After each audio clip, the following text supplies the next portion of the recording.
tawagan ka, kaya tumagan to dito. Ako mo istorya na personal. Hindi si Kwan nila ba? Wala mo ko number nila doon niya. Wala mo ito ako si Kwan nila.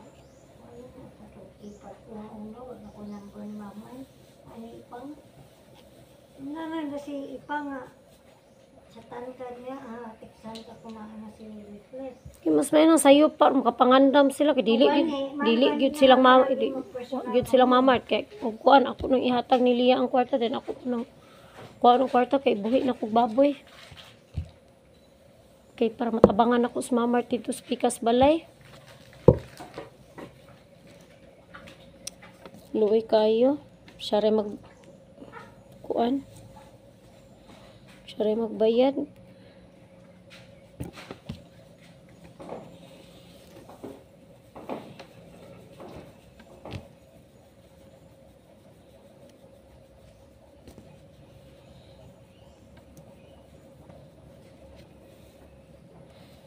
Hindi kung gani ko. Sige lang Kuya Mamat. Kay sukad karong panahon na di. Naging kabalubek ika na kung di kay kikutig kuan. Kay nahon sa nato mga problema. Tuniingon ko nga ay na lang sa may padalhi diri kwarta kay kanang ibayad ni Maymay. Ihatag ni Maymay kamimim nga kuan. Di na lang namo nadawaton. Basta kay magpadala.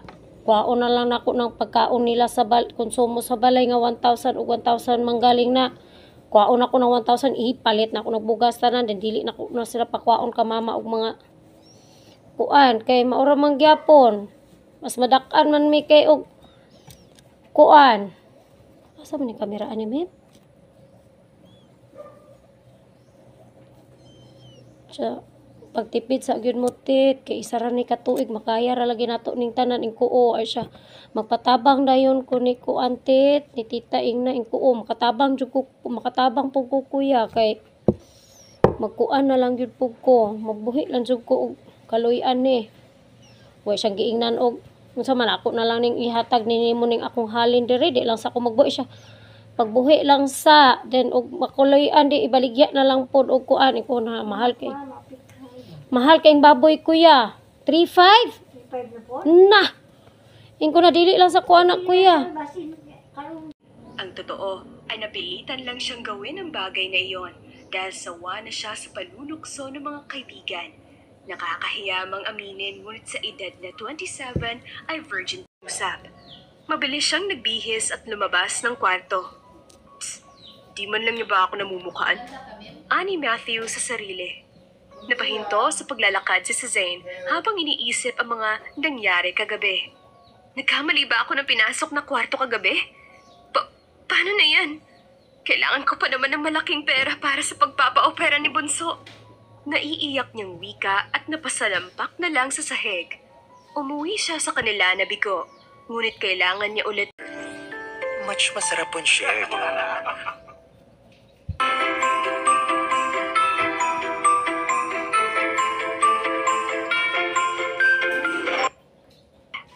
So, pauwi ka na ba? Sayang you missed the opportunity. May papakilala pa naman sana kami sa'yo. Naalala mo si Lorna? My God, pare, ang hot niya na. Speaking of girls, guess what? Kung sino ang nakasama ko dito sa hotel kagabi. Nasa hotel ka? Akala ko pa naman pihikan ka. Kaya pala hindi ka na sumama sa amin dahil may kamit ka dyan sa hotel. Yes. Remember, Suzanne? Siya pala ang na-meet ko kagabi. Bigla siyang pumasok sa kwarto ko at nagkubad. She wants me to have sex with her. What a coincidence. Napahalakhak siya nang maalala ang ginawa ng dalaga. Oh, Suzanne again. Tila nabuboring na wika ni Clarence. Kilala na nito ang dalaga dahil sa madalas niya itong banggitin sa pinsan. At last, nagkita na rin kayo sa tagal ng panahon. So pakakasalan mo na ba siya? Pabirong wika ng pinsan. No way! Nanlaki ang mga mata na bulalas ni Matthew. I swear, I make her suffer for what she did to me. Seryoso? Ikaw naman kasi, hindi mo sinabi sa amin na gusto mo ng experience. So walang nangyari sa inyo? Siyempre wala. You think gagawin ko pa yun matapos ko siyang makilala? Unsa man na baligya na? At nagkito, dili. Si Daniel, ginahubog. Ay, mura ganahan ko na. Mana ko bilini ko. Ingna. Ang nag-isom na din eh. Pinalang na eh. Ah, sige, maayo, bili. Nanguli ang mga taga Brahma? Oh, uli. Si Marmar. Marmar niya rin. Aw, maayo, kay nanguli sila. Daghan na sila kwarta ron na dawat. Nagsan na kayo. Nakakayo ng mikok. Ay, very good. Mao maginay kalipay, Coke. Wala mo sa asang sugar. Ha? Wala mo sa asang sugar. Basta si Kuko. Bahala ng show. Dili, na importante ng sugar, te. Oh, at nila. Wa, tay labot na si sugar. Magdulog po day tag-asin. Maog yun. Basta maura to kung tuyo, te. Pahibaw lang ko, te. Kay, niingon man si mama nga, maanha daw to karon. Ay, Sabado ang giingon. Unya, takay balog unsa kanus ang Sabado, ha? Daghan mo sa bado. Ah, basta, kay, Saan mahurot sa bado? bahala na. Dili mo ulit si John John? Na, kung itong gitawagan, o baka mong pinaskuhan, nahurot sa bayad na, kulang ra. Na. Maulahi manggitaan eh. Maulahi manggitaan ni Perminte. Di ay, daghang kalinda. Sa ako ng kalindar. Ang sama ng kalendara?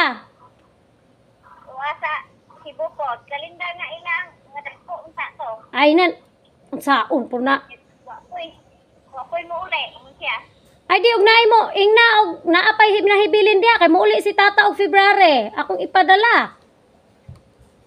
Ay, nasa, aw, Agdiri sa ako, basa una. aw. February, tama-tama. Tama-tama. Nanapog ko ipang ilo, ana. Taong nagkalinda na. Da ipang ilo? Mabya na iilo. Ugo tay iilo. How yun? Daghang tubig. Ha? Daghang tubig ilo. Ada, gahugaw-hugaw. Ug kamot.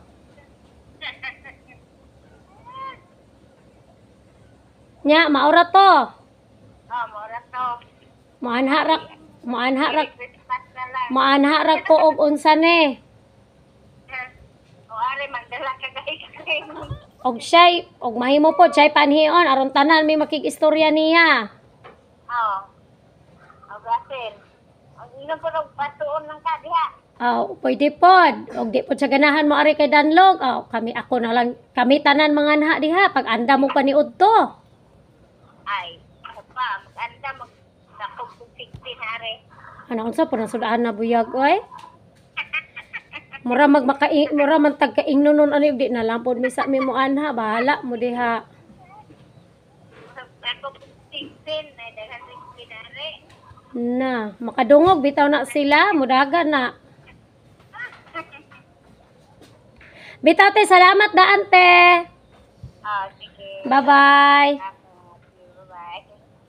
Daghang irulang punon. Ay, asa man day mong mga anak di ay? Natulog na, huko gabi eh. Kay disco? Disco. Oh, gadisco man gabi sa gym daw. Gadis ko. Gadis ko po rin silingan na mo. Apil tubig na pilan. Kinsa may silinganan ninyo? Gani, lige, nagpino. Hoy, nilakaw na si Aluna? Ha? Nilakaw na si Aluna? Wala pa, di ako man dire. Ingon mo tug mo. Langyaw. Sige, ligigikan, wala ka. Ay. Kasi kumapat ko. Ingon mo to siya. New Year na lang. Ingon mo to siya 16. Sige, apiki na to. Dahil mo human na lang pag New Year. Maupod. Sige, happy na ko. Nakita mo gud miniingon siya og hulat na lang kuno sa kuan. Sige, sige na pag iikan iway. Laska. Oh, sige te, thank you te. Bye-bye te. Bye. Oy. Maura to ta. Bye-bye. Andam dito mga trabaho onta.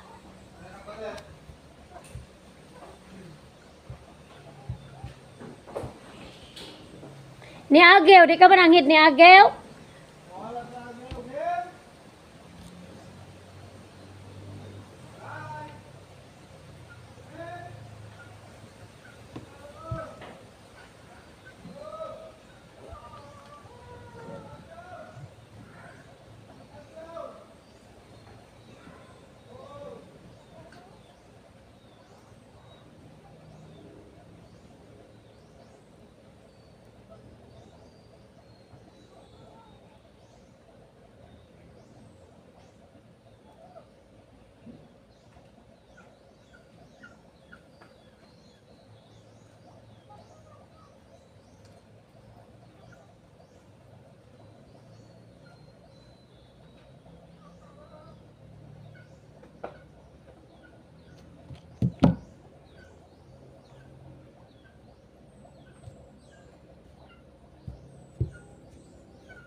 Malamig ang kwartong kinaroroonan ni Matthew, ngunit butil-butil ang pawis niya ng mga oras na iyon. Laman siya ng hotel kung saan... Ngayong gabi na kaagad? Ano ka ba? Paalala ni Matthew. Okay, sige. Ilang saglit pa ay isang lalaki ang nakasalubong nila na kaagad nakipag-fist bump kay Matthew. Siya na ba yun, Kaz? Anito tsaka makahulugan na tinapunan ng tingin ang kabuuan ni si Zane. Isang makahulugang ngiti lang din ang tinugon ni Matthew tsaka tinawag ang namataang katulong tsaka pinasamahan si Zane sa loob. Seryoso ka pa talaga sa mga sinasabi mo. Akala ko talaga nagbibiro ka lang. Pero maganda siya, Kaz, ha? Yeah, she's pretty. Pero may tinatagong sungay yan. Alam mo bang nagawa niya akong itali dati at ipakagat sa mga langgam? I don't know how many times that I heard it from you. At isa lang ang masasabi ko. Matagal na yon. Hanggang ngayon ba, hindi ka pa rin makaget over? You think I can easily get over? I was in trauma. This time, I will make sure na hinding-hindi niya rin makakalimutan ang mga gagawin ko sa kanya. Gaya ng, basta, manood ka lang. Para ka talagang bata. Natatawang wika ni Clarence, tsaka sinagot ang tumutunog na cellphone. Okay, we're on the way. Anito tsaka siya binalingan. We have to go. Kanina pa nila tayo hinihintay sa office. Kaagad na nakaramdam ng pagkaalarma si Matthew. Na-cancel nga pala ang meeting nila noong isang araw dahil sa hindi niya pagsipot kaya nireschedule iyon. Bilang CEO ng kanilang clothing company ay ayaw niyang madismaya ang ama dahil sa kanya ito ipinagkatiwala. Nang makauwi si Matthew ng gabing iyon ay kaagad na hinanap ng mga mata niya si Suzanne. Namataan niya ito sa labas na kasalukuyang nagtatapon ng basura. Kaagad itong napangiti ng matamis nang makita siya. Ginabi ka ah. Kumain ka na ba? Gusto mo maghanda ako ng pagkain para makakain ka? Tanong sa kanya ni Suzanne. I don't usually eat in this house. At next time, stop asking kung kumain na ba ako o bakit ako ginabi. You're not my mom, nor my wife. At hindi tayo close. Matapos ay tinalikuran na niya ang dalaga. Sungit ah. Nagtatanong lang naman eh. Masama ba yun? Bulong ni Suzanne. Kaagad na napahinto sa paglalakad si Matthew nang mamataan ang tumpok ng damo sa garden. Ano yan? Kunot noong tanong niya kay Suzanne. Naiwan yata ng gardener. Maaga kasing umuwi dahil birthday ng kapatid. Wow. Alam mo pati ang bagay na yun? Tell me, wala ka bang ibang ginawa buong maghapon kundi ang makipagkwentuhan sa mga lalaki dito? Kaagad na napailing si Suzanne bilang tugon. So, ano pang hinihintay mo? Maaga pa naman, kaya ikaw na maglinis niyan. Muling tumalikod ang lalaki at iniwan si Suzanne. Ang gulo niyang kausap. Nagtatanong siya tapos, pag sinagot mo, nagagalit. Bakit kaya ang init ng ulo niya? Napatingin siya sa wristwatch na noon ay 10:00 na ng gabi. Hindi lang iyon ang unang pagkakataon na sinungitan siya ng binata, ngunit hindi iyon iniinda ni Suzanne. Para sa kanya, ay wala siyang karapatang mainis dahil malaki ang utang na loob niya dito. Alam mo, Suzanne, napapansin ko parang ang init ng ulo sa'yo ni Sir Matthew.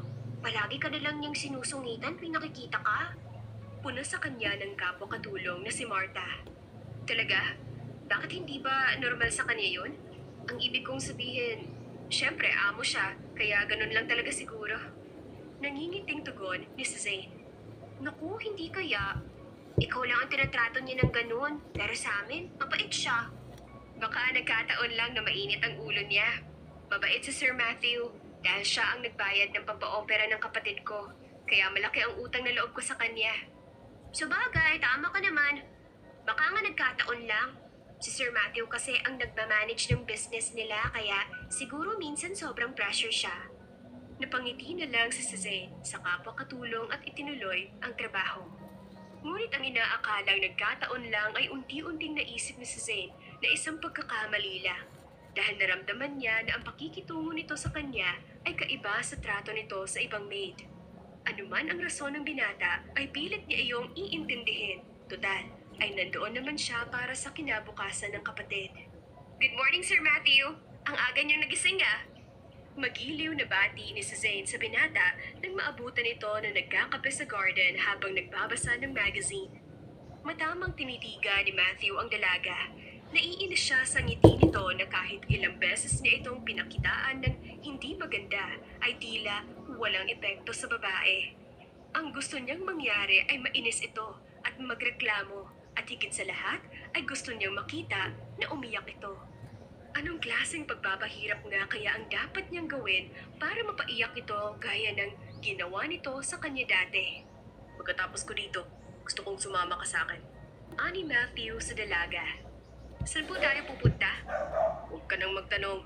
You have to be ready. Dinala niya si Suzanne sa factory. Nagulat pa si Clarence nang masalubong ang dalawa. Oh, cuz? Nagtatanong ang mga mata ni Clarence habang nakatitig sa pinsan habang namimilog naman ang mata ni Suzanne na nililibot ang mata sa paligid. Kaagad namang nilapitan ni Matthew ang pinsan at may ibinulong. Ano? Are you sure? Pero bakit? Nagtatakang tanong ni Clarence. Basta, that's an order. Nangingiting tugon ni Matthew tsaka binalingan ang dalaga. Let's go, sa office tayo. Kaagad namang sumunod ang dalaga. Kaya nga pala kita dinala dito. Gusto kong humingi ng favor sa'yo. Okay lang naman, di ba? Ani Matthew sa dalaga. Oo naman, kahit ano. Well, you have no choice naman. Bulong ni Matthew. Nag-day off kasi ang lahat ng janitor namin. And of course, hindi naman ako pwedeng tumanggi because it's part of their rights. Gusto kong ikaw muna ang pumalit sa kanila. Mula 4th floor hanggang 1st floor. Gusto kong linisan mo, pati CR at kantin. Wala kang ititira, okay? Namilog ang mata ni Suzanne. Napakalawak ng area tapos mag-isa lang siya. Why? Ayaw mo ba? Nangingiting tanong ni Matthew nang hindi ito tumugon. Siyempre, gagawin ko. Good. Sige na, mag-umpisa ka na. Magtanong ka sa guard kung nasa ng cleaning materials and remember, metikuloso ako. Ayoko nung kahit konting alikabok o kahit isang dahon man lang galing sa puno. Maliwanag ba?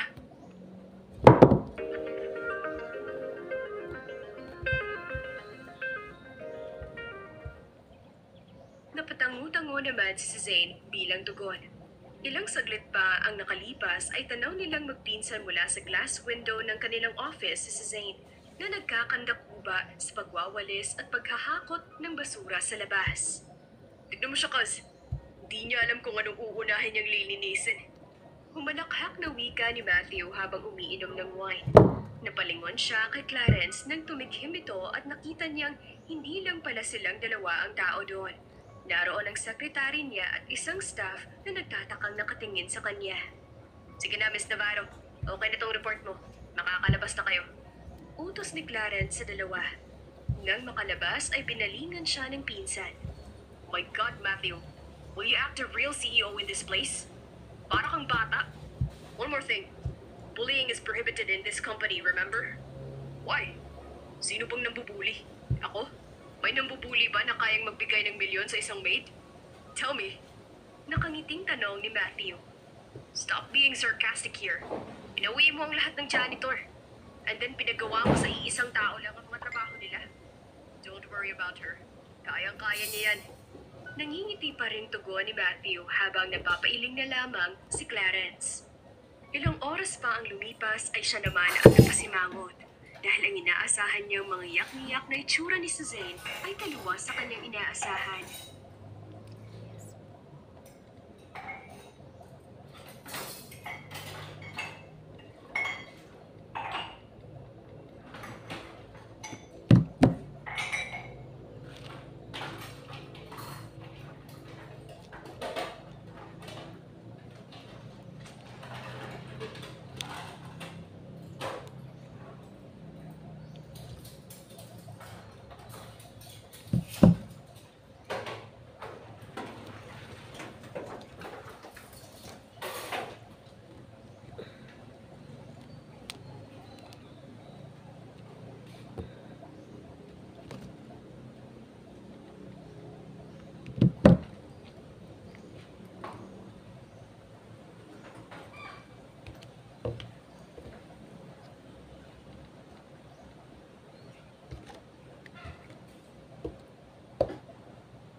Tapos ay nag-inhale at exhale pa ito. Kailangan ko lang ihanda ang sarili ko, baka kasi may gusto pa kayong ipagawa sa akin. Humarap ang dalaga sa kanya habang isinusuntok sa kawalan ang dalawang kamao. Ready na ulit ako, sir. Habang nasa biyahe ay nakasimangot si Matthew. Pasulyap-sulyap siya kay si Zane mula sa rear mirror na noon ay nakatanaw sa labas ng bintana at pasipol-sipon. Bilib na siya sa stamina ng dalaga na parang walang pinagdaanang mahirap na trabaho. Tingnan ko lang kung makakangiti ka pa sa next na ipapagawa ko sa'yo. Ani Matthew sa isip. Dinala niya ang dalaga sa ironing department. Nag-day off ang mga tao ko dito kaya ikaw muna ang pumalit. At gusto ko ma-reach mo kahit half man lang sa natatapos nila. Maliwanag ba? Muli ay wala siyang narinig na reklamo mula sa dalaga, ngunit halatang napipilitan lang ito. Alam mo, sa tingin ko sumusobra ka na. Ani Clarence nang malaman ang ginawa niya. Anong sumusobra bang sinasabi mo? Mas malala ang ginawa niya sa akin. Tinali niya ako at pinakagat sa mga langgam. Teka, kahapon mo pa siya pinagtatanggol ah. May gusto ka ba sa kanya? Si Clarence naman ang tumawa ng malakas. I'm defending her not because I like her. Don't worry, hindi ko aagawin ang babaeng gusto mo. Anong sinasabi mo? Wala akong gusto sa kanya, no? Oh, come on. Don't deny it. Lalaki rin ako. The way you look at her, the way you look and treat her. Imagine, ilang years na ang lumipas. At still, hindi mo siya nagawang kalimutan. You're obsessed, cuz. Sa mga ginagawa mo ngayon, gusto mo lang na mapansin ka niya at ipaalam na hindi na ikaw ang dating lampa na inaapin niya noon. Tama ako, hindi ba? At mas nakakalungkot, naiinis ka dahil hindi mo na nakikita kung ano man siya dati na hinahangaan mo sa kanya. Enough! Inis niyang singhal sa pinsan. Nangingiting tumahimik naman si Clarence nang mapansing napipiko na siya.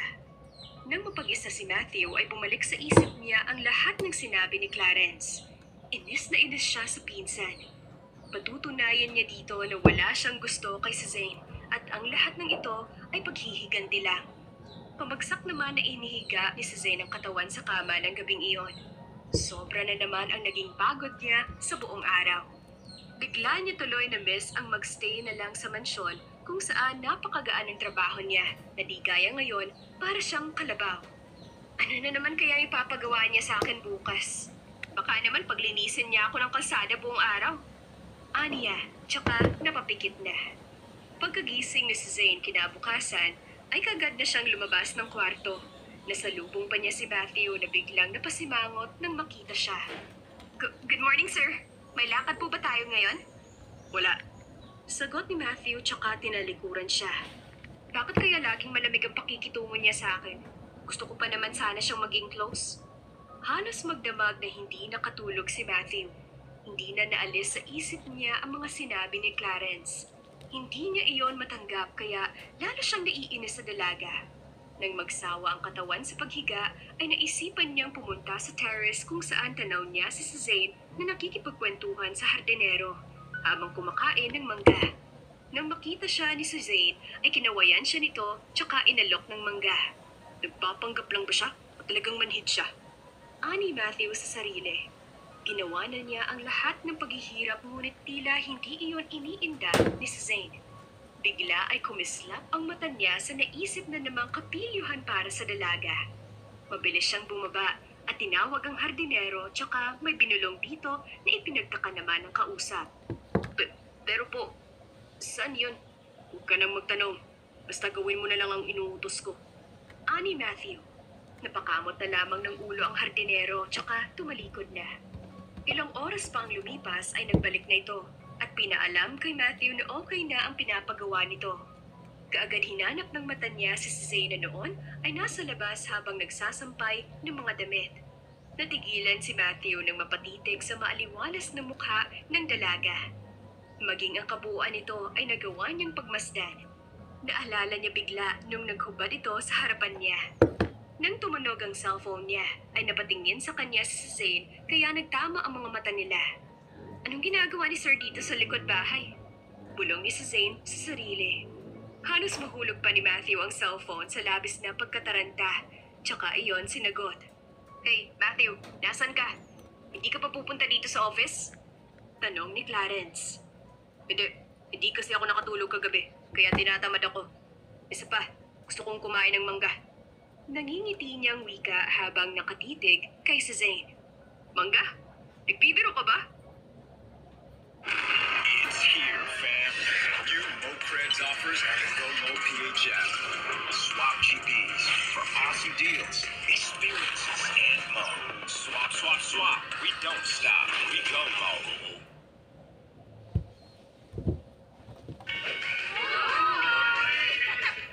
Basta handaan, Mang Inasal Family Fiesta. Natatawang tanong pa rin ni Clarence. Seryoso ako. Sige na, ibababa ko na to. Mapatitig kay Matthew. Mistula itong maamong tupa. Mas gusto ni Suzanne ang ganoong itsura ng binata kesa sa itsura nito kapag nagsusungit. Okay na yun, sir. Aniya tsaka muling itinuloy ang ginagawa. Suzanne, gusto kong umalis ka na sa mansyon. Don't worry, I will pay you para makapagsimula kayo ng kapatid mo. Hindi nakaimik si Suzanne habang titig na titig sa binata na umiiwas ng tingin. Gusto ko pag-uwi ko mamaya sa mansyon. Nakaalis ka na. Tumalikod na ito at lumabas ng kwarto. Mabigat ang loob na bumalik sa mansyon ang dalaga. Ano bang kasalanan niya at pinapaalis siya ni Matthew? Nakita niya naman na sincere si Matthew sa paghingi ng sorry at tinatanggap niya iyon. Kaya ano bang problema ng lalaki at bigla na lang itong nagdesisyon na paalisin siya? Ayaw niyang umalis sa mansyon. Ayaw niyang iwan ang binata. Iyon ang sigaw ng puso niya. I trust Enfagro A+4 with MFGM. Natigilan siya nang makita ang malaking family picture ng lalaki na nakasabit sa dingding. Napangiti siya sa kakisigan ng lalaki. Kamukha niya pala ang daddy niya. Maraming picture na nakalagay sa estante, ngunit isa lang ang umagaw ng atensyon niya. Picture ng bata na nakasuot ng eyeglasses. Nanlaki ang mga mata niya nang mamukhaan ito. Oh, Suzanne, ano ginagawa mo dito? Halika sa kusina, naghanda ako di bilang bayad sa lahat ng naitulong mo. Kundi, dahil mahal kita. Hindi na nakakilos pa si Matthew hanggang sa maramdaman niya ang mainit na palad ni Suzanne na humahaplo sa kanyang pisngi.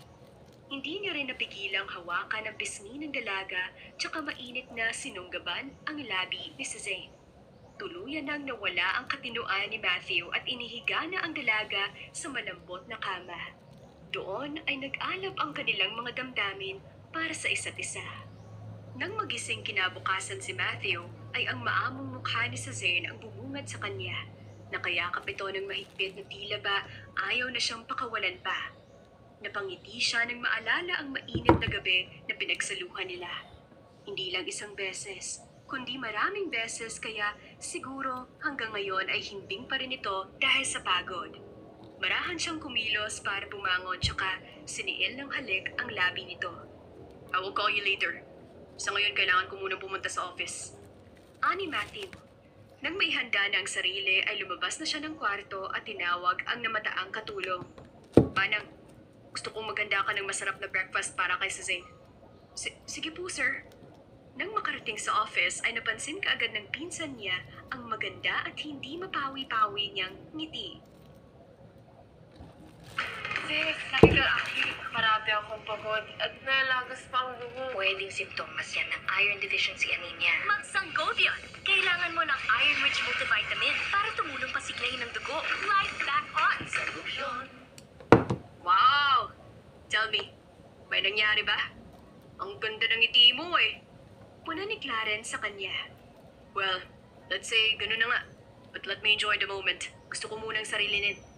Nangingiting tugon ni Matthew. Okay, if that's what you want. Pagsang-ayon na nga ni Clarence. Dahan-dahang na Ko,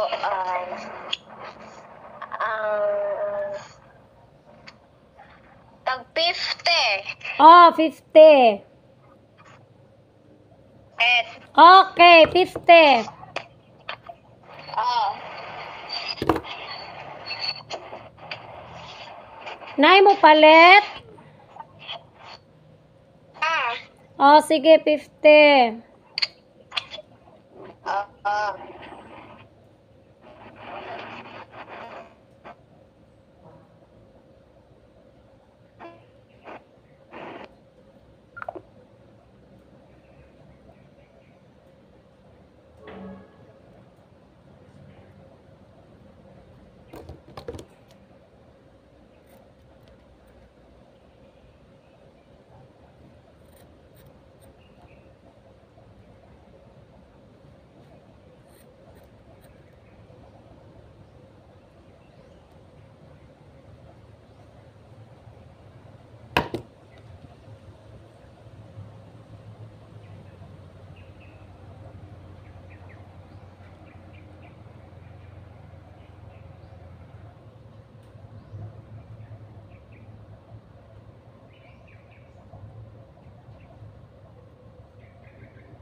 sa mga dumaraang mamimili.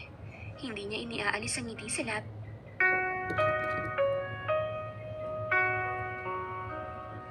Dok, kamusta po? Nakaraos na po bang kapatid ko? Agad na tanong ni Faye nang lapitan ng babaeng doktor na kalalabas lamang ng operating room. Alalang-alala siya para sa kapatid, lalo't 12 anyos lamang ito nang mabuntis. Nabuhang sanggol dahil sa hindi katanggap-tanggap na pangyayari. Gang rape. Iyon ang nangyari sa kapatid niya. Ngunit kahit na nakaranas ito ng kakilakilabot na pangyayari, hindi nito kinamuhian ang nabuong bata. Napakabuti ng puso ng nakababata niyang kapatid na si Nora, kaya sobra niya itong mahal. Proud na proud siya rito dahil napagtagumpayan itong lampasan ng trauma. Sa punyang iwan sila ng mga magulang na mas piniling piliin ng panibagong pamilya ay sinuong nila ang hamon ng buhay na magkasama. Hindi sila natibag ng mga pagsubok na humamon sa kanila. Nakayanan nilang lampasan ang lahat sa tulong ng poong may kapal. Nagpakawala ng hangin ng doktor bago nito tanggalin ang stethoscope na nasa leeg. Nilaro nito yon bago tapikin ang marahan ng braso ng dalaga. We're so sorry, Miss Madrigal. Ngunit, hindi kinaya ng Sa Shopee!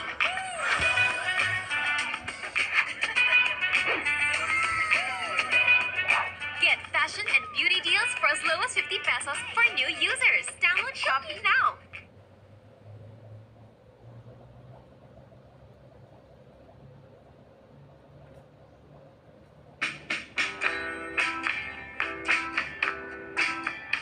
Arena Plus, PBA, NBA Live Sports. Install it now.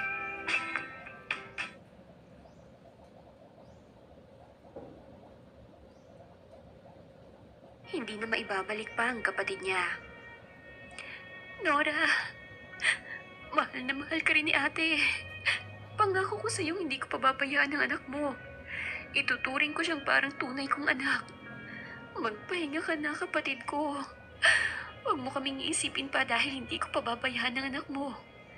Maging masaya ka kung nasaan ka man ngayon. Tuluyan mo nang nakamtan ng kaluwalhatian. Sige na, bunso. Si ate nang bahala sa lahat. Mahal kita, Nora. Mahal na mahal kita, kapatid ko. Sambit niya habang patuloy sa paglaglagan ng kanyang mga luhang. Wala na yatang planong tumigil sa pagtulo. Malalim siyang humugot ng hangin nang bumitaw sa wala niyang buhay na kapatid. Hinagkan niya pang muli ang noo nito bago niya pawiin ang kanyang mga luha. Hinaplos niya pang muli ang pisngi ng kapatid bago niya ito bigyan ng isang matamis na ngiti. Paalam, bunso. Kay sakit at kay bigat sa pakiramdam ng kanyang binitawang pamamaalam. Dahan-dahan niya ring ibinalik ang tabing sa mukha ng nakababatang kapatid. Sa pagtalikod niya sa morgue, ay muling pumatak ang kanyang mga luha. Humakbang siya ng dire-diretso nang hindi lumilingon. Hindi niya nakasikayang tingnan ang pagpasok ng isang lalaki sa morgue. Malalim na paghinga ang kanyang ginawa bago tahakin ang kinaroroonan ng bata. At nang tuluyang marating ay natutok niya ang bibig. Tahimik siyang umiyak nang lapitan ng bata. Mapait siyang napangiti nang walang makitang pagkakakilanlan sa kanyang pamangkin. Tanging baby girl lamang ang nakadikit sa pinaghihigaan nito. Hindi ka pala napangalanan ng mama mo. Nanginginig ang kamay niya habang hinahaplos ang pisngi ng maliit na anghel. Mahimbing itong natutulog. Walang kaalam-alam sa mga nangyayari. Nadudurog ang puso niya para sa bata. Dahil nabuo na nga ito sa hindi katanggap-tanggap na pangyayari ay nawalan pa ito ng ina. Angel na lang ang ipapangalan sa ni Nanay Faye mo, okay? Tumulong muli ang luha niya na agad niya namang pinawi. Niyuko niya ang bata, tsaka ito hinagkan sa noo. Ikaw ang anghel namin ng mama mo, na nasa langit na. Simula rin ngayon ay ako nang magiging nanay mo. Baka mamahalin kita, anak, nang higit pa sa buhay ko. Madamdaming saan niya. Puno ng pighati siyang napangiti nang biglang ngumiti ang natutulog na sanggol. Ang tanging magkasama sa buhay. Ginagap ng butihing tagalingkod sa kanilang barangay ang kanyang palad at marahan yung pinisil. Walang anuman, Faye. Pinapangako kong tutulong at maglilingkod ako sa abot ng aking makakaya. Hiling kong humilom ng mas maagang puso mo, lalo't may batang nangangailangan ng lakas at gabay mo. Lumaban ka lang, Faye, ha? Kayang-kaya mong lampasan ang lahat dahil isa kang malakas na babae. Anitong nagpangiti sa dalagang namumugto na ang mga mata. Saglit na bumitaw ang babae upang dumukot ng ilang papel na pera. Ngayon ang ikatlong buwan niya sa pwesto at ang natanggap na sweldo buo niyang iniabot sa nagdadalamahating dalaga. Tanggapin mo ito, iha. Inilagay nito sa palad ng dalaga ang pera dahil batid niyang kakailanganin nito yon sa ospital upang tuluyan nitong makuha ang sanggol. Kapitana! Muling umagos ang masagana niyang luha. Ano't kay buti ng kanilang kapitan sa kanya, gayong hindi naman sila nito magkaano-ano. Sobra-sobra na ang binibigyan nitong tulong sa kanya. Kung sino pa pong hindi namin kadugo, siya pa pong tumutulong sa amin. Sobra-sobra taos puso po akong nagpapasalamat sa inyo, Kapitana. Hulog po kayo ng langit sa amin. Kung wala po kayo, hindi ko na ho alam ang gagawin ko. Hindi po talaga nagkamali ang mga tao sa pagpili sa inyo. Dahil napakabusilak po ng puso nyo. Naway, marami pa po kayong matulungan. Hindi ko po kayo makakalimutan. Lalong-lalo na po itong pagtulong nyo sa amin. Sa muli, marami pong salamat. Tumutulo man ang kanyang luha, nakapaskil naman ang masayang ngiti sa kanyang labi. Meron na kasi siyang pambayad sa ospital. Bukod pa ron ay, makukuha at makakasama niya na ang pamangkin. Tsaka niya na lang iisipin ang pagtataguyod rito. Sa ngayon, kailangan niyang tibayan ng loob, lalo't mag-isa niya na lamang susuungin ang hamon ng buhay. Ngumiti ang babae bago sa kanya tumango. May ngiti naman sa kanyang labi nang bumitaw sa yakap nito. Matapos ang ilan pang pag-uusap nila'y nagpaalam na siya dahil kailangan na siya na ngayon ay anak niya na si Angel. Ilang taon ang matuling lumipas at ngayon nga ay nasa ikaunang baitang na sa elementary ang batang si Angel. Lahat ng trabahong marangal ipinasok na ni Faye. Matustusan lamang ang pangangailangan ng kanyang anak. Ngunit kahit halos gawin niya ng araw ang gabi ay hindi pa rin nagiging sapat. Lalo pat umuupa sila ng bahay. Bukod pa ron ng tubig at kuryente. Nanay, magpahinga ka naman po. Hindi ka na po nagpapahinga. Kung matulog naman po kayo, iilang oras lang. Hindi ka rin po kumain ng hapunan. Baka po magkasakit ka na niya, nanay. Saad ng munting paslit na si Angel nang yakapin niya sa tuhod ang inang nagtitimpla ng kape. Matalinang bata si Angel, kaya sa murang edad nito, naiintindihan na nito ang hirap ng buhay. Lalo na ang mga sakripisyo ng kanyang mahal na ina.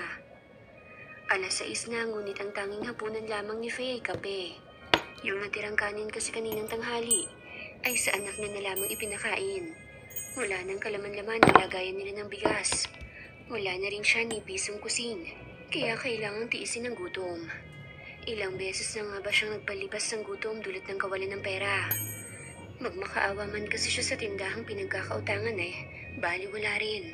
Dahil nagbigay na ito ng ultimatum na hanggat hindi niya nababayaran ng lagpas 1,000 niyang lista sa tindahan, ay hindi siya po pwede pang umutang. Kaya niyang tiisin ang gutom, ngunit ang anak niya hindi. Katatapos niya pa lamang sa gabundok na labahing ipinalalabas sa kanya ng guro na siyang may-ari ng inuupahan nilang bahay. Wala siyang sasahurin dahil ang serbisyo niya sa mga labahin nito'y bayad lamang sa 1 buwan nilang upa. Bukas ay sa palengke naman ang trabaho niya. Tuwing Biyernes ang pasahod sa kanya doon, kaya bukas pa siya magkakaroon ng pera. Napangiti si Faye nang itigil ang paghahalo sa kapeng kanyang tinitimpla. Umupo siya sa paanan upang magpantay sila ng munti niyang anak. Hinawi niya ang ilang hiblo ng buhok nito na tumatabing na sa maputi nitong pisngi at inilapit yun sa likod ng tenga nito. Hinaplos niya rin ang mukha ng anak bago niya ito gawaran ng isang napakatamis na ngiti. Pinatakan niya rin ito ng magaang nahalik sa magkabila nitong pisngi. Hindi magkakasakit si nanay dahil mas malakas pa si nanay sa kalabaw, okay? Isa pa, kumain ako kanina. Hindi mo lang siguro napansin si nanay dahil busy ka sa homework mo. Malambing niyang wika rito. Napalabi naman ang bata dahil alam nitong nagsisinungaling ang kanyang ina. Gumagawa man kasi ito ng assignment, ay nakabantay pa rin ito sa kilos at galaw ng kanyang ina. Palagi na lang po kayong nagsisinungaling, nanay. Sinasabi niyo pong busog kayo, kahit hindi. Kumakain kahit hindi. Malakas, kahit hindi. Palagi ko po kayong nahuhuli na hinihilit ang likod, binti at mga kamay niyo po. Minsan niyo pa nga po sinabi kay Papa God na bigyan kanya ng lakas para sa akin. Huwag na po kayong magsinungaling palagi sa akin, nanay. Dahil palagi ko po kayong binabantayan. Hindi niyo lang po ako napapansin dahil hindi ko po pinapahalata. Hindi naman po ako manhid at bulag, nanay. Namumuo ang luha sa mga mata ng batang si Angel. Hindi naman ni Faye alam ang sasabihin. Nakalimutan niyang matalino nga pala ang kanyang anak. Hindi nga pala umuubra rito ang mga pagtatakip niya sa mga nangyayari. Humugot ng malalim na hangin si Faye. Bago tumugon sa mahal niyang anak na ngayon ay 6 na taong gulang na. Busog pa naman kasi talaga si nanay anak dahil doon sa tinapay na ibinigay sa akin ni Mrs. Morin. Sinikap niyang hindi mautal kahit na nagbabadya na rin ang kanyang mga luha. Hindi na lang umimik pa ang bata dahil alam nito kung gaano kakuripot ang ginang na may-ari ng bahay na kanilang tinitirahan. Mata pobre rin ang ginang, hindi mo ito makikitaan ng awa para sa kapwa. Tinanggap na lamang ng batang si Angel ang mahigpit na yakap ng kanyang ina. Sa edad niyang 6, ay pagtulong na sa nanay niya ang kanyang iniisip. Hindi ito kailanman nagbigay ng sakit ng ulo kay Faye. Puro ligaya sa pusong ibinibigay nito sa kanya. Bukod pa sa mga nakatatanggap ito ng mga compliments mula sa mga guro. Kinabukasan ay inihatid na ni Faye ang anak sa pampublikong paaralan na pinapasukan nito. Ibinili niya na lamang ang anak sa dalagang guro na paborito ang kanyang anak dahil sa pagiging matalino at masigasig nito sa klase. Bandang 8:00 na siya nakarating sa palengke. Masigla niyang iniaalok ang mga panindang gulay sa mga dumaraang mamimili. Hindi niya iniaalis ang ngiti sa labi, lalo't ngayon ang araw ng sahod. Maibibili niya na ng sapatos ang kanyang anak. Pinagtsatsagaan na lamang kasi ng kanyang anak ang sapatos nitong butas-butas. At animoy gutom na nakanganga. Tuluyang sumapit ang oras ng pagtanggap niya sa perang pinagpagurang makuha. 250 ang araw ang pasahod, kaya sa 5 araw niya ay nakatanggap siya ng 1,250. Dumaan siya sa bilihan ng ulam. Matapos bumili ng manok ay bumili naman siya ng bigas na aabot hanggang sa susunod niyang sahod. Matapos mamalengke, nagtungo naman siya sa bilihan ng sapatos pambata. Nagtabi siya ng 300 upang kahit papaano makabawas sa kanyang listang utang. May ngiti sa kanyang labi na nagtungo sa eskwelahan.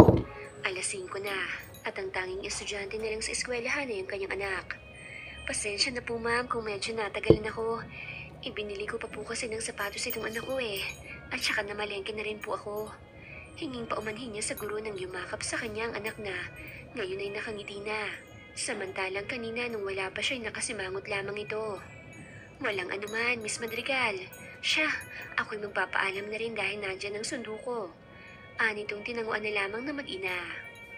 Agad na ring umuwi ang mag-ina. Walang tigil sa pagtalon at pagpalakpak ang batang si Angel nang ilabas mula sa kahon ng kanyang inang binili nitong sapatos na kulay pink. Thank you po ng marami, nanay. Promise po na pagbubutihan ko pa po sa school. At saka po pala, nay, perfect po ako sa exam namin kanina. Ako lang po ang naka-perfect. Magiliw nitong kwento habang yakap-yakap ang natanggap na regalo ng ina. Mas lumawak palalo ang ngiti sa labi ni Faye. Ginulo niya ang buhok nito, tsaka ito hinagkan sa ibabaw ng ulo. Proud na proud sa'yo si nanay, anak. Promise din ni nanay sa'yo na kapag nagkaroon ako ng maayos na trabaho, ay ibibili kita ng mga damit, yung hindi galing sa ukay-ukay. Hinaplos niya ang pisngi nito na ikinalawak rin ang ngiti nito. Nagkislapan pa ang mga mata nito na ikinatawa niya. Yumakap sa kanyang bata sa sobrang saya nito.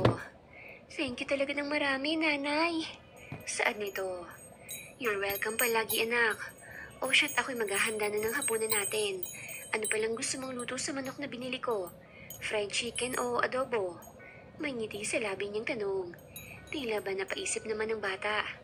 Adobo na lang po, nanay, dahil wala pong sabaw yung fried chicken Sagot nitong ikinatawa niya. Okay, adobong manok ang ulam natin ngayon. Anya rito. Tumangutango naman ng bata. Iniwan niya ito sa salas habang sinusukat ang binili niyang sapatos. Nagsaing na muna siya at saglit yung iniwan upang makapagbigay ng bayad kahit na hindi buo kay Aling Lolita.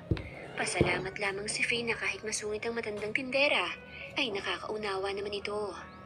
Hindi pa rin pwedeng umutang, Faye, ha? Hanggat hindi mo pa na-fully paid tong lista mo sa akin. Masungit na sabi ni Aling Lolita habang nagsusulat sa papel na ibinigay sa kanyang pera ni Faye. Opo, Aling Lolita.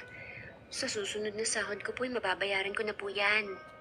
Pangako niya ritong tinanguan lamang ng matandang tindera. Bumalik na sa bahay si Faye. Mga